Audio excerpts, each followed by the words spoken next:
Breaking news చూస్తున్నా. Guntur kidney racket కేసులో పోలీసులు దూకుడు కనబరుస్తున్నారు. ప్రధాన నిందితుడిగా ఉన్న భాషను అరెస్టు చేశారు. నగరపాలెం పోలీసులు కేసు నమోదు చేసినప్పటికీ మేడుకొండూరు పిఎస్ లో భాషను విచారిస్తున్నారు. భాషపై ఇప్పటికే పలు సెక్షన్ల కింద కేసు నమోదు చేశారు. భాష స్టేట్మెంట్ తో కేసు మరింత స్పీడప్ కానుంది.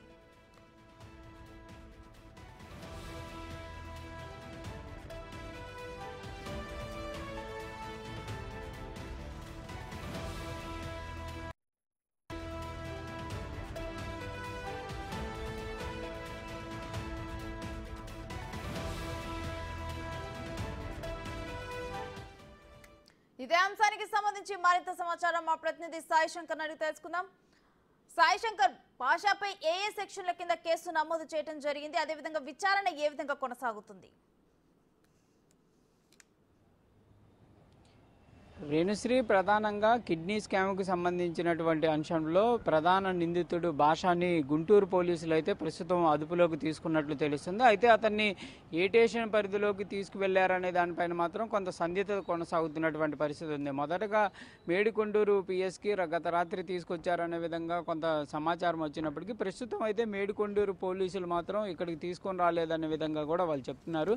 కొద్దిసేపటి క్రితం ఈ కేసుకు సంబంధించి ఇన్వెస్టిగేషన్ చేస్తున్నటువంటి డిఎస్పీ మహేష్ను కూడా మనం మాట్లాడేటటువంటి ప్రయత్నం చేసినప్పటికీ ఆయన ఇన్వెస్టిగేషన్ జరుగుతుంది, కొంత మేము సమాచారం ఇస్తామనే విధంగా కూడా ఆయన చెప్పి వెళ్ళిపోయినటువంటి పరిస్థితి ఉంది. కానీ ఈ కేసుకు సంబంధించినటువంటి అంశంలో ఆయన అయితే చెప్తున్నటువంటి పరిస్థితి లేదు. అంటే క్లియర్గా చూస్తే కిడ్నీ స్కామ్కు సంబంధించినటువంటి అంశంలో పోలీసులు విచారణ అంతా కూడా గోప్యంగా ఉంచి విచారణ అయితే చేపడుతున్నటువంటి పరిస్థితులు ఉన్నాయి. ఎందుకంటే ఈ కేసుకు సంబంధించినటువంటి అంశంలో కీలకమైనటువంటి అంశాలు వెలుగులోకి వచ్చేటటువంటి అవకాశం ఉన్నట్లు కూడా తెలుస్తున్నటువంటి నేపథ్యంలో గుంటూరు జిల్లా పోలీసులు అయితే ప్రస్తుతం గోప్యంగా ఉంచి విచారణ చేపడుతున్నారు. ప్రస్తుతం భాషాన్ని అదుపులోకి తీసుకున్నటువంటి అంశాన్ని కూడా పోలీసులు అయితే ధృవీకరిస్తున్నటువంటి పరిస్థితి లేదు. కానీ క్లియర్గా అయితే భాషతో పాటు మరో వ్యక్తిని, అంటే ఇద్దరిని కూడా అదుపులోకి తీసుకున్నట్టు తెలుస్తుంది. ప్రస్తుతానికైతే భాషాన్ని అయితే తీసుకున్నారు. తర్వాత ఇంకో వ్యక్తి వెంకటని తీసుకున్నారా, లేకపోతే సుబ్రహ్మణ్యాన్ని తీసుకోవడం జరిగిందా, లేకపోతే పోలీసుల విచారణలో మరో వ్యక్తి ఏమన్నా వెలుగులోకి వచ్చినటువంటి పరిస్థితులు ఉన్నాయా చూడాల్సినటువంటి పరిస్థితి ఉంది.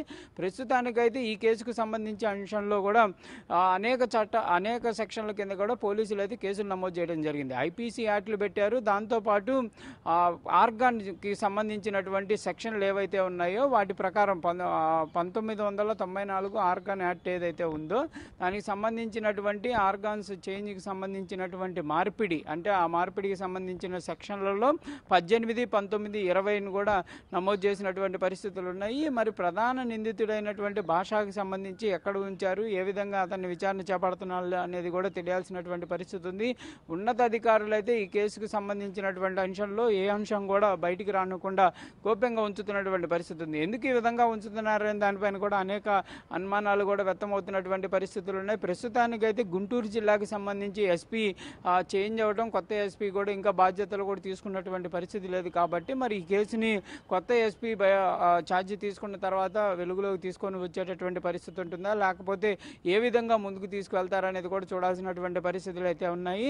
కానీ ప్రస్తుతానికైతే మాత్రం భాషను అదుపులోకి తీసుకున్నటువంటి నేపథ్యంలో భాష ఇచ్చేటటువంటి వాగ్మూలం కానీ ఆ భాష చెప్పేటటువంటి అంశాలు ఏవైతే ఉన్నాయో వీటన్నిటి ఆధారంగానే విచారణ మరింత ముందుకు వెళ్ళేటటువంటి అవకాశాలు అయితే స్పష్టంగా కనిపిస్తున్నాయి. అయితే నగరంపాలెం పోలీసులు కూడా దీనిని అయితే ఎక్కడా కూడా లీకేజ్ అవ్వకుండా చూసుకుంటున్నారు. ప్రస్తుతానికైతే నగరంపాలెం పోలీసులు, గుంటూరుకు సంబంధించి నగరంపాలెం పోలీసులే ఈ కేసుకు సంబంధించి కేసు నమోదు చేయడం జరిగింది. వాళ్ళే విచారణ చేపడుతున్నటువంటి